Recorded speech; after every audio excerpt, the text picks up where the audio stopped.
mensaje con el cual vamos a finalizar esta que ha sido una interesante serie de temas pensados en cuáles serían los propósitos de Dios para nuestras vidas, y me gustaría que iniciáramos con una oración para pedirle al Señor que sea su voz la que pueda llegar a nuestro corazón.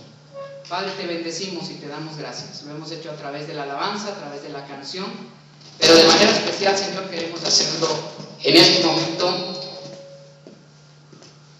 a través de nuestro corazón, de nuestro deseo de tener esta comunión contigo, este encuentro con tu grandeza, con tu Espíritu Santo, y que seas tú, Señor, el que nos hables directamente a nuestro corazón. Que sea tu gracia, que sea tu amor, que sea lo que tú tengas preparado para nosotros en esta tarde, Señor, porque te lo pedimos en el nombre de Jesús, nuestro Salvador. Amén. Amén. Pues los propósitos de Dios, hemos caminado sobre este tema y culminaremos con este, que es seguramente uno de los propósitos de Dios que más nos llaman la atención, aunque quizás el tema de hoy tendrá la intención de renovar nuestra óptica, lo que nosotros entendemos, lo que nosotros hemos entendido de lo que significa la vida eterna. Así que, si me permiten, voy a iniciar con un repaso muy breve de lo que han sido estos 12 mensajes, pero ojalá que lo pudiéramos personalizar, y voy a hacer la pregunta directa, mi hermano.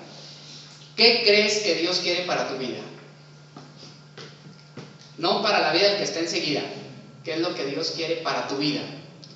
Bueno, pues hemos dicho que en la Biblia hemos encontrado estas 12 cosas. Primero, el Señor dice en su palabra que Él desea que todos procedamos al arrepentimiento. Y esa es una palabra que le hemos dado una connotación bastante negativa. Pongámosla en palabras agradables.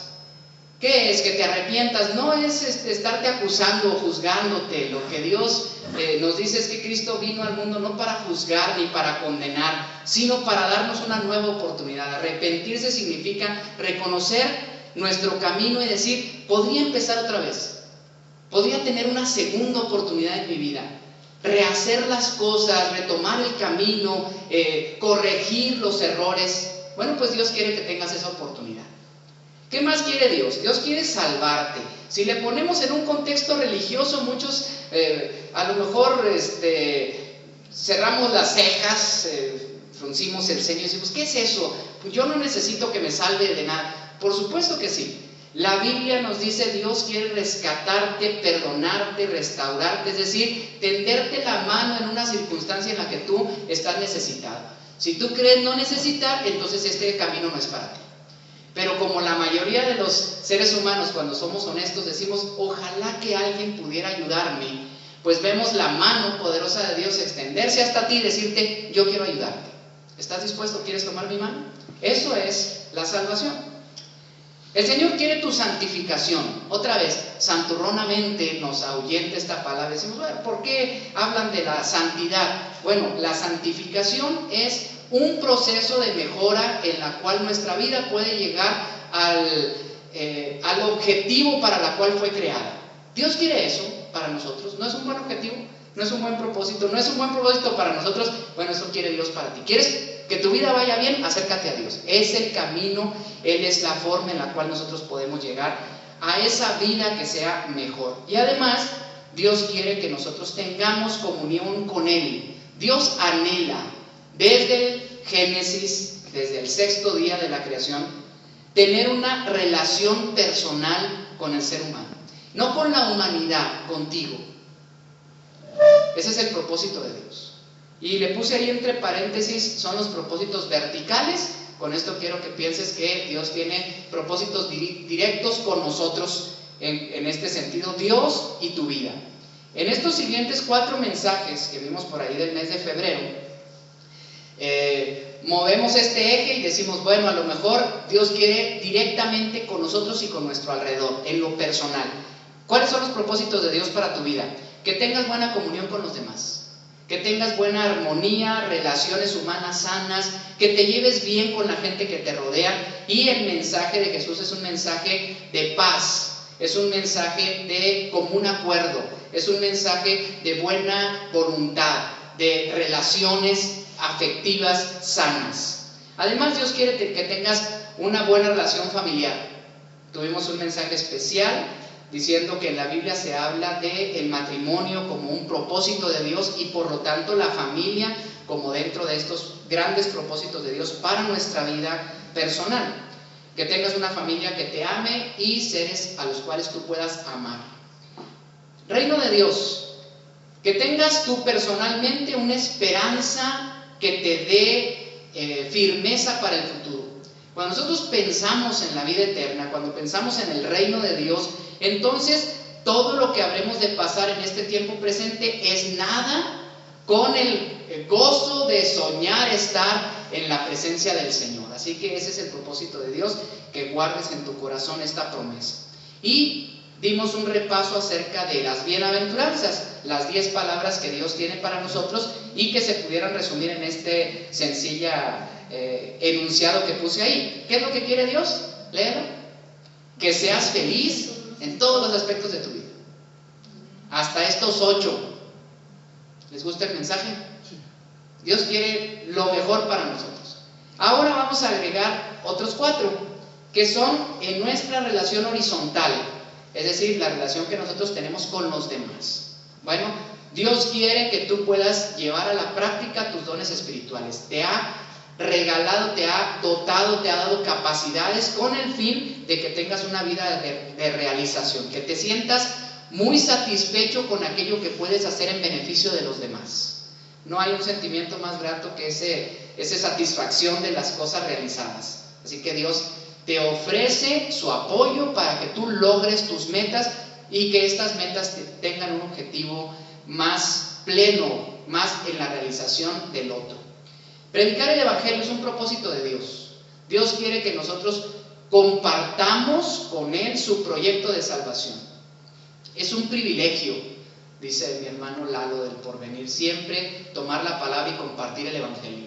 Un privilegio porque este es un mensaje de Dios que permite que cada uno de nosotros lo tomemos y lo compartamos con otra. Qué orgullo, ¿no, hermanos? Qué enorme satisfacción que el Señor nos tenga por dignos, pudiendo mandar a sus ángeles a barrer toda la tierra, a esparcir este mensaje, y ha dicho, o ha detenido estos ejércitos para decir, ahí están mis hijos y quiero que lo hagan ellos. ¿Qué otro propósito tiene Dios? El último de los mensajes que escuchamos es una renovación total. Déjenme decirles, mi familia sabe esto que muy pocos conocen. Me encantan esos programas de restauración de carros.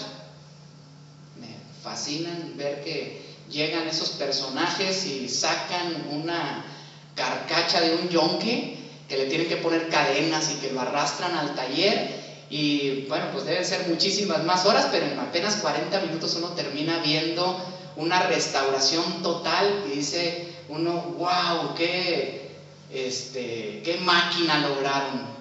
Bueno, pues más o menos en ese sentido es que yo me visualizo en la predicación del sábado pasado, cuando nos dijeron que Dios se ha propuesto impactar toda mi vida. Si yo me siento así en el yonque, hace mucho que no logro los propósitos para los cuales fui criado. Ahí estoy, mi motor ya no funciona, mi pintura se ha desgastado. Bueno, pues el Señor ha tomado y me ha traído a su taller y ha empezado a trabajar. Y estoy seguro que el que empezó en mí la obra, la terminará para su honra y su gloria. Amén. Y estoy confiado en que Él va a hacer una restauración total de mi vida. En ese sentido, hermanos, viene el concepto de vida eterna. Pero quiero preguntarles, ¿qué es la vida eterna? ¿Lo sabemos? Pues vamos a analizarlo esta tarde. Voy a partir de 2 textos. De hecho, voy a hablar poco y voy a gustosamente dejar que la palabra hable por sí sola. La vida eterna no es un concepto neotestamentario, es un concepto que está ahí desde siempre. Me sorprendí de este pasaje que está en Daniel capítulo 12, verso 2. Léanlo como si lo estuviera escribiendo el apóstol Pablo. Y muchos de los que duermen en el polvo de la tierra despertarán, unos para la vida eterna y otros para la ignominia y para el desprecio eterno. Wow.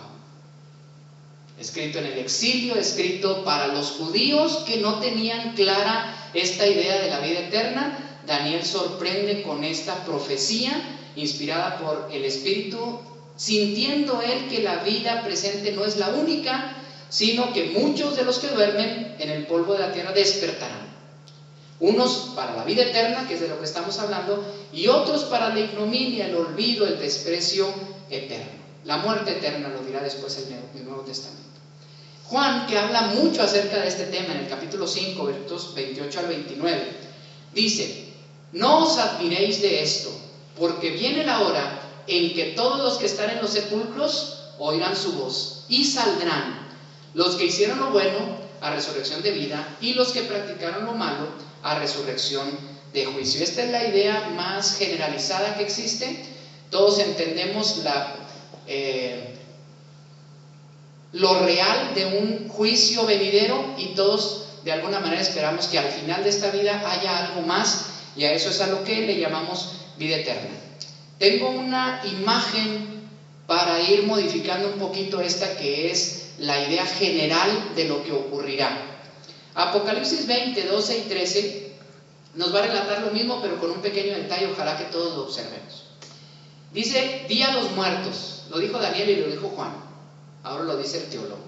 Y vi a los muertos, grandes y pequeños, de pie delante del trono, el juicio de Dios. Y los libros fueron abiertos, y otro libro fue abierto, que es el libro de la vida. Y los muertos fueron juzgados por los que estaba escrito en los libros, según sus obras. Eso es lo que nos acaba de decir Daniel y nos acaba de decir Juan, ¿verdad? Que entonces todos los que durmieron serán levantados, y serán los que hicieron lo bueno para vida eterna, y los que hicieron lo malo para la ignominia o para el juicio de Dios. Pero aquí hay un elemento interesante del cual se está hablando. Dice que estaban los hombres grandes y pequeños delante del trono, y fueron abiertos sus libros, como si el Señor tuviera un CD de la vida de todos nosotros. Y me imaginaría estar frente a ese jurado y decir: Señor, yo soy inocente, y que pongan el disco de mi vida y lo empiecen a proyectar en pantalla. ¿Se lo imaginan? No hiciste nada malo. A ver, play. Qué duro. Estamos a los ojos de Dios. No hay algo que escape a su memoria. No hay posibilidad de que aquellas cosas que nosotros hicimos mal queden encubiertas. No hay forma en las cuales se pueda generar esta injusticia, porque Dios es finalmente un Dios justo. Pero se nos está escapando un pequeño detalle. Dice que había otro libro, y ese libro se llama el libro de la vida. Dice: los muertos fueron juzgados por lo que estaba escrito en los libros según sus obras. El mar entregó los muertos que estaban en él, y la muerte y el Hades entregaron los muertos que estaban en ellos, y fueron juzgados cada uno según sus obras.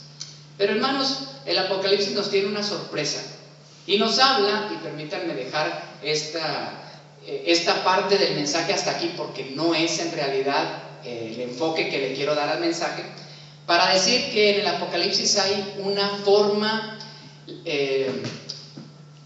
metafórica, una forma figurada del lenguaje en la que nos van a decir esta realidad.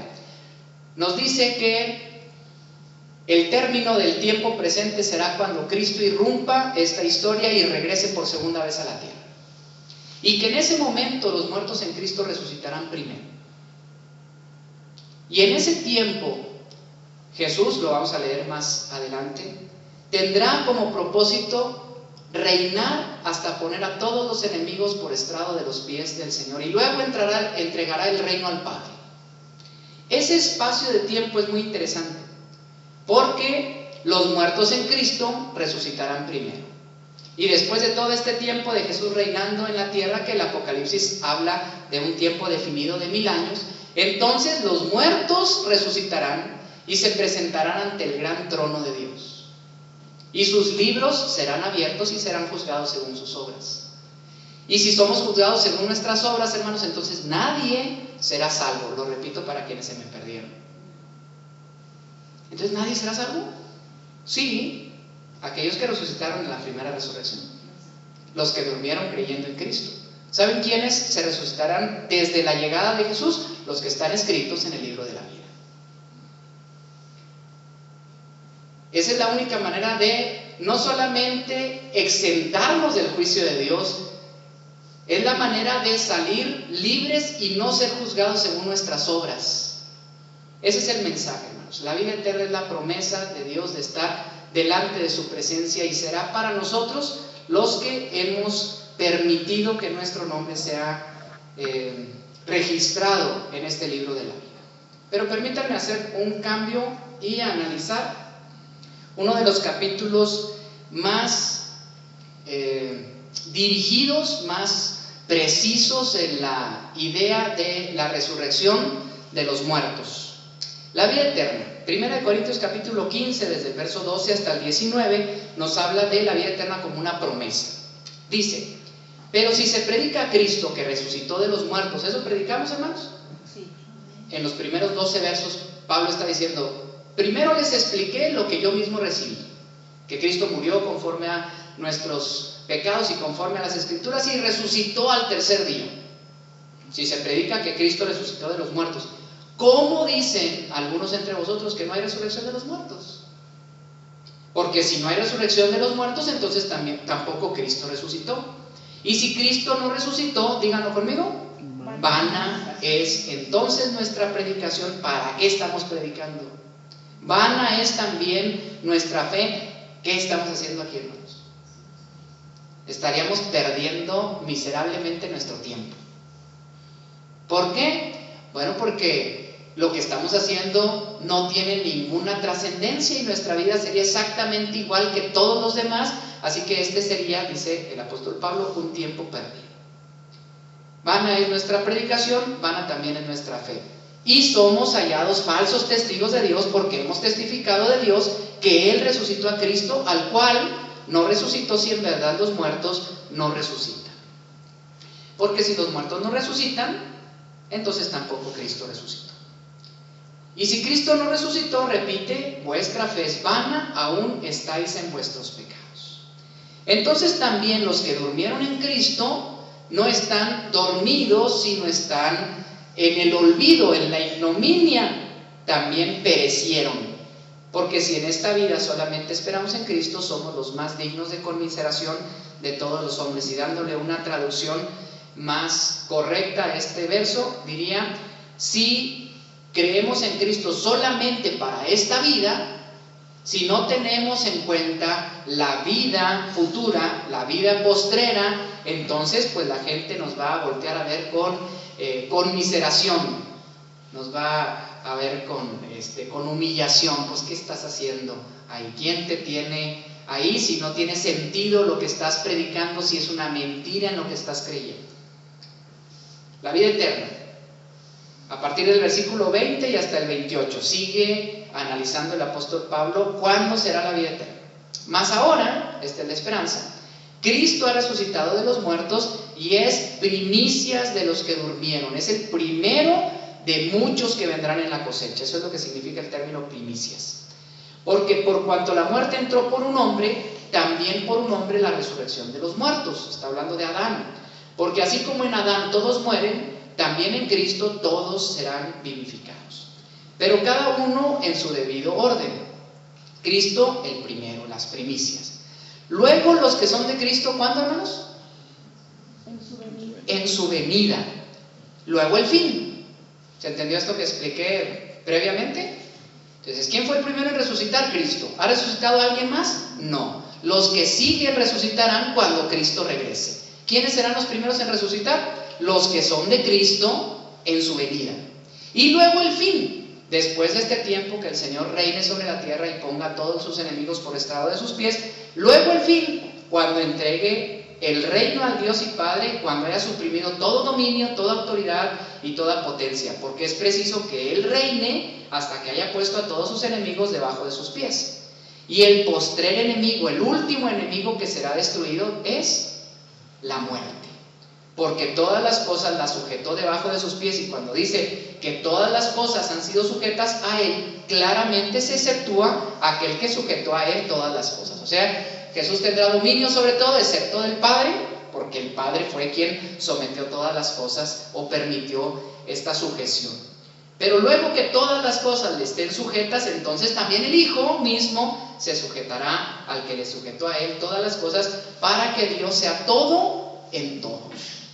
Terminé mi trabajo, Señor, aquí está el reino, para que todos podamos tener al Señor como nuestro Rey. Así que entendemos las 3 etapas de esta regreso de Jesús. Bueno, vamos a más. Es una predicación del apóstol Pablo en 1 Corintios 15, bastante nutrida. ¿Cómo será la vida eterna? Pero dirá alguno, ¿cómo resucitarán los muertos? ¿Con qué cuerpo vendrán? Necio, lo que tú siembras no se vivifica si no muere antes. Esta imagen es bien cortita, pero es muy profunda. Siembra una semilla, ¿qué van a hacer? ¿Una semilla más grande? No, van a hacer un árbol. Pero para que el árbol crezca, o para que la planta crezca, la semilla tuvo que haber muerto. Eso es lo que está diciendo. Lo que siembras no es el cuerpo que ha de salir, sino el grano desnudo, ya sea de trigo o de otro grano. ¿Se parece la semilla a la planta? No. Así que si lo que se sepulta es un cuerpo humano, créame, hermano, que lo que va a resucitar va a ser algo muy diferente. Pero Dios le da el cuerpo como Él quiso, y a cada semilla su propio cuerpo. No me salte nada, ¿verdad? Lo que siembra no es el cuerpo que ha de salir, sino el grano desnudo, ya sea de trigo o de otro grano. Pero Dios le da el cuerpo como Él quiso, y a cada semilla su propio cuerpo. Así también en la resurrección de los muertos. Se siembra en corrupción, piensa en su cuerpo, el que ha de morir, corrupto, corruptible. Y resucitará, ¿qué cosa? Incorrupción. Se siembra en deshonra. Así somos, ese es nuestro cuerpo, esta es nuestra realidad terrena. Pero resucitará en gloria. Se siembra en debilidad. Así nos sentimos, hermanos. Pero cuando el Señor regrese, ¿cuál será la resurrección? En poder. Se siembra un cuerpo animal, resucitará un cuerpo espiritual. Hay cuerpo animal y hay cuerpo espiritual. El primer hombre, hablando de Adán otra vez, es de la tierra, terrenal. Y el segundo hombre, Jesús, que es el Señor, es del cielo. ¿Cuál el terrenal? Tales también los terrenales. ¿Cómo lucimos nosotros, hermanos? Lucimos como Adán, somos hijos de Adán. Somos terrícolas, terrestres. Pero dice también, y cual el celestial, también los celestiales. Cristo vino por primera vez y se convirtió en uno de nosotros. Tal el terrenal, así era Cristo. Pero una vez que Cristo resucitó, su cuerpo resucitó en gloria, en incorruptibilidad. Es un cuerpo lleno de gloria y de poder. Ese es el que nosotros aspiramos a tener en nuestra resurrección, porque si hasta ahora hemos vivido a la imagen de Adán, seguramente nuestra resurrección será para despertarnos a la imagen de Jesús glorificado. Verso 49, y así como hemos traído la imagen del terrenal, traeremos también la imagen del celestial. Pero esto digo, hermanos, que la carne y la sangre no pueden heredar el reino de Dios, ni la corrupción hereda la incorrupción. Voy a traducirles esto a una de las frases que más claras me han parecido de una persona que no dimensionaba la verdad de lo que es la vida eterna.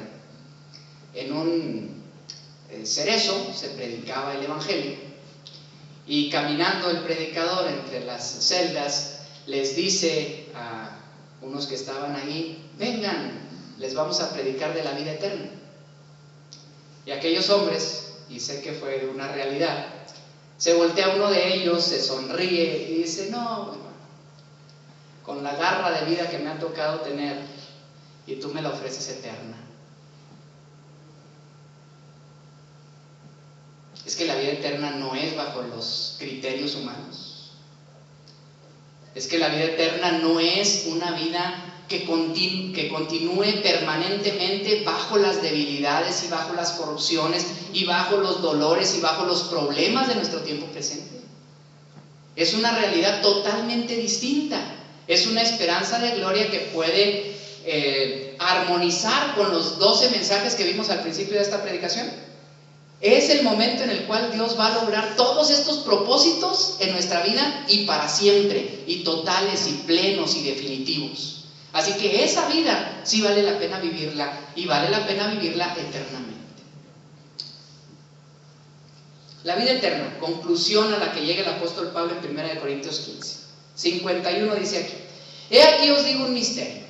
Después de todo lo que he dicho, hermanos, a lo mejor nada de esto es tal y como lo pudiera plantear, porque en palabras es difícil exponer el misterio de la eternidad de Dios. Nosotros no alcanzamos a dimensionar esa realidad. Pero sí esta: no todos dormiremos, pero todos seremos transformados. En un momento, en un abrir y cerrar de ojos, a la final de trompeta, porque se tocará la trompeta y los muertos serán resucitados incorruptibles. Y nosotros, hago una pausa, hermanos. ¿Será posible que el regreso de Jesús sea pronto?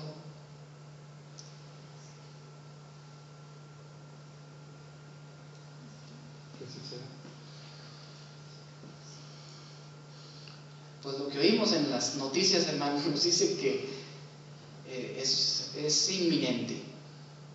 ¿Se está diciendo esto hace 2000 años, dice la gente? Sí, pero seguramente estamos más cerca que en el tiempo en el que creímos. Y las circunstancias se plantean como si Jesús pudiera venir mañana. Y yo creo que todos los que creemos decimos: amén, así sea. Ya, Señor, necesitamos que vengas. Ven, Señor Jesús. Y si se aparece, entonces nosotros no tendremos que dormir en el Señor. Entonces los muertos en Cristo resucitarán primero, y nosotros, los que hemos creído, seremos transformados. ¿Se imaginan qué maravilla? No tener que pasar por este trance de la muerte y de la resurrección, sino que nosotros en vida estaremos viviendo esta transformación de nuestros cuerpos corruptibles. Bueno, dice: en un momento, en un abrir y cerrar de ojos, a la final trompeta, porque se tocará la trompeta, y los muertos serán resucitados incorruptibles, y nosotros seremos transformados. Porque es necesario que esto corruptible se vista de incorrupción, y esto mortal se vista de inmortalidad. Y cuando esto corruptible se haya vestido de incorrupción, y esto mortal se haya vestido de inmortalidad, entonces se cumplirá la palabra que está escrita: sorbida es la muerte en victoria. ¿Dónde está, oh muerte, tu aguijón? ¿Dónde, oh sepulcro, tu victoria? Ya que el aguijón de la muerte es el pecado, y el poder del pecado la ley. Mas gracias sean dadas a Dios, que nos da la victoria por medio de nuestro Señor Jesucristo. Así que, hermanos míos amados, estad firmes y constantes, creciendo en la obra del Señor, siempre sabiendo que vuestro trabajo en el Señor no es en vano. Esto es, hermanos, la vida eterna. Esto es la vida eterna. Esta es la promesa de vida eterna. Esta es quizás los detalles de cómo será o cuándo será, o tener un panorama de lo que ocurrirá. Pero quiero modificar nuestro pensamiento, llegar a una primera conclusión y darle gracias a Dios por esta esperanza.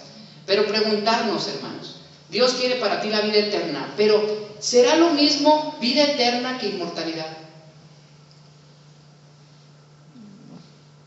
Creo que de lo que hemos hablado es de la esperanza gloriosa de la inmortalidad, pero creo que nos hemos desviado un poco de lo que Dios quería, y Jesús vino a enseñar de lo que es verdaderamente la vida eterna. Y tengo algunos pasajes, hermanos, para dejar claro estos conceptos.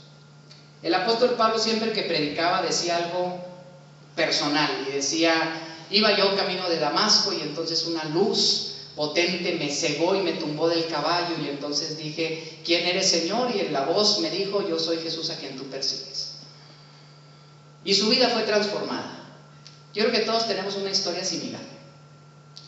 Como yo debería de parafrasear esta historia, era un mozalbete de 15 años y estaba sentado en una silla de un congreso juvenil, y habiendo escuchado cientos de predicaciones en mi vida, un predicador de lengua inglesa, un norteamericano, empezó a predicar un maravilloso mensaje de Juan 3:16, un mensaje muy sencillo que nos recuerda ese texto que todos sabemos citar de memoria. Y cuando dijo que Dios nos ha amado de tal manera que envió a su Hijo para que todo aquel que en él crea no se pierda, sino que tenga vida eterna, concluyó diciendo, pero el verso con el que termina este capítulo 3 de Juan nos dice algo todavía más sorprendente. Y leyó: el que cree en el Hijo tiene vida eterna, pero el que se niega a creer en el Hijo no verá la vida, sino que la ira de Dios está sobre él. ¿Qué tan impactante pudo ser un verso como este? Bueno, pues quizás puso el punto en el lugar que yo estaba necesitando en ese momento, cuando dijo: ¿ya se dieron cuenta cómo está conjugado el verbo tener la vida eterna? No está conjugado en el futuro. El que cree en el Hijo tiene. Es una realidad para hoy. Es una realidad que tú puedes empezar a gozar desde este momento. Pero si te niegas a creer, entonces también ese olvido, esa ignominia, esa condenación para tu vida ya la empiezas a sufrir desde este momento. No tienes que esperar el trono blanco de Dios y esa resurrección de los muertos para ser enjuiciado. Tú mismo estás tomando tu decisión. Si crees en el Hijo, tienes vida eterna. Y lo conecto con lo que expliqué hace un momento. ¿Sabe por qué, hermano? Porque en el momento en el que nuestro corazón cree en el Señor, su nombre es escrito en el libro de la vida. Amén. Juan siguió diciendo esto. Quizás para él era tan importante que lo repitió muchas veces. 5:24. De cierto les digo. De verititita se traduciría en español mexicano. El que oye mi palabra y cree al que me envió, eso lo está diciendo Jesús, Si oyes la palabra y crees en Dios, tienes vida eterna. Y no serás condenado porque has pasado de muerte a vida. Estabas muerto y el Señor te pasó a sus libros el libro de la vida. Juan 6:40. Y esta es la voluntad de mi Padre. Estamos hablando de los propósitos de Dios, ¿verdad? Esta es la voluntad de mi Padre, que todo aquel que ve al Hijo y cree en Él, ¿qué cosa? Tenga vida eterna. No tendrá vida eterna. Yo le resucitaré en el día final. Que tenga ahorita la vida eterna y cuando llegue el momento yo lo voy a resucitar. Es una consecuencia secundaria. Pero la vida eterna se empieza a gozar desde el momento en que nuestro corazón se abre y acepta a Jesús como Salvador. Sigue diciendo Juan en el capítulo 6, verso 47. De cierto les digo, eso dice Jesús. El que cree en mí, ¿qué cosa? Tiene vida eterna. Reiterándolo, tratando de educarnos con la repetición, Juan no nos quiere soltar hasta que nosotros podamos decir: creer en Cristo significa ya la vida eterna aquí y ahora mismo. Y Juan 17:3, otro de mis versos favoritos, dice: esta es la vida eterna. Si volvemos al mensaje original, ¿qué es la vida eterna? Bueno, pues esta es la vida eterna y es la respuesta de Jesús: que te conozcan a ti, el único Dios verdadero, y a Jesucristo, a quien has enviado.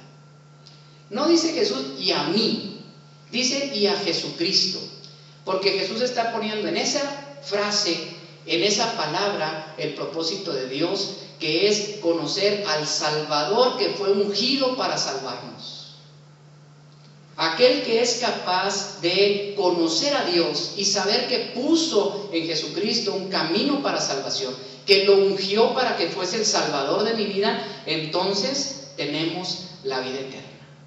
Finalmente, hermanos, este verso lo dejo porque es un cenote de gran profundidad. Lo podemos disfrutar aquí arribita y para los buzos creo que nos va a dar un buen chapuzón. Les he escrito estas cosas a ustedes. Está terminando Juan, ya viejito, ya después de haber escrito el Evangelio, ahora está escribiendo sus últimas palabras y dice: les he escrito estas cosas a ustedes, los que creen en el nombre del Hijo de Dios, para que, ¿qué cosa? Lo voy a decir 3 veces. Todo lo que escribí, tantas veces se lo repetí, es para que ustedes no tengan duda alguna, para que sepan que, ¿qué cosa? Tienen vida eterna. No la están esperando, no a ver si sucede, no ojalá y Dios me dé. Ya la tienen. Vivan como si ya fueran parte de esta promesa de Dios. Esta realidad de Dios se ha hecho presente en tu vida desde que creíste en Cristo. Vive así. Vive como si ya no estuviéramos en esta vida, porque ya tenemos la vida eterna con nosotros. Y termino con 1 Juan 5:20. Pero también sabemos que el Hijo de Dios ha venido y nos ha dado entendimiento para conocer al que es verdadero. Leanlo despacito, esto del pozo profundo me estaba refiriendo a este y no al anterior. Y estamos en el verdadero, en su Hijo Jesucristo. Este es, díganme las dos declaraciones increíbles que va a decir Juan en esta carta, hablando de Jesús. Este es el verdadero Dios y la vida eterna. Sabemos que el Hijo de Dios ha venido y nos ha dado entendimiento para conocer al que es verdadero. Nadie conoce al Padre si no es a través de Cristo. Nadie puede entender lo que es Dios si no lo entiende a través de Jesús, que es el camino, la verdad y la vida. Pero nos cambia al final y dice, y estamos en el verdadero, en su Hijo Jesucristo, el cual es el verdadero Dios y la vida eterna. Concluyamos, hermanos, con una frase muy sencilla. ¿Qué es la vida eterna? Jesucristo. Que te conozcan a ti, dijo Jesús. ¿Qué dijo Juan? Esta es la vida eterna. Jesucristo es la vida eterna. No es un momento, no es un lugar, no es una esperanza, es una realidad en nuestra relación con el Señor. Y déjenme terminar diciendo por qué. Dios, que es eterno, ¿tendría que esperar un tiempo? Para Él no pasa el tiempo. ¿Por qué tendríamos que estar esperando un momento en el cual el Señor nos dé la vida eterna? Para el Señor no pasa el tiempo, para nosotros es para los que pasa el tiempo. Así que la vida eterna no ocurrirá en un momento, porque Él es la vida eterna. No hay un lugar específico. Este debate inútil de las imágenes celestiales entrando al trono de Dios, o a lo mejor en un campo lleno de flores acariciando animales salvajes, que es el paraíso en la tierra, pues no tiene ningún sentido, porque Dios no solamente es eterno, sino Dios es infinito. Dios no necesita un lugar. Así que nosotros, para gozar la vida eterna, no necesitamos esperar un tiempo ni esperar un lugar, porque se hace una realidad cuando nosotros disfrutamos de la presencia de Dios, y lo podemos empezar a hacer desde ahora mismo, cuando nosotros reconocemos a Jesús y su obra salvadora en nuestra vida, y lo reconocemos como el verdadero Dios, y disfrutamos junto a Él la vida eterna. Dios les bendiga, hermanos. Amén.